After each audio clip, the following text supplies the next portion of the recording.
Today we're mixing up some two-stroke gas. You always need to be mindful of how much oil to add per gallon. You can find on the back side of most oil canisters the correct mixing ratio for the desired fuel to oil mixture ratio you're looking for. I always recommend mixing gas in smaller containers. Chainsaws, weed whackers, that type of thing don't really burn through that much. We need to mix 5 gallons at a time. Boat motors, that type of thing, you would normally mix right in the designated tank for them.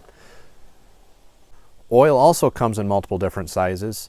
Sometimes you can find the actual right size that you're looking for already, like this little 2.6 ounce bottle pre-filled. Normally what I do is I keep one of these smaller bottles around, and then I'll use that as my measuring device. Otherwise, you can look on the side and try and count down how many ounces you've poured in if you're mixing a larger container. In order to mix the gas, it's pretty simple.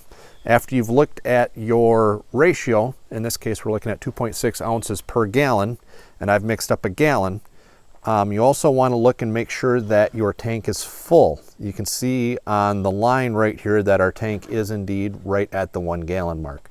In order to mix it up, it's pretty simple. You can open up your gas canister, unscrew your oil, and we're just going to pour it right in.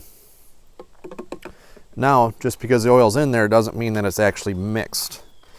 So when you're choosing a container to mix your gas and oil in, you want to make sure you pick one that you still have both caps for, because you're going to end up having to shake it around here.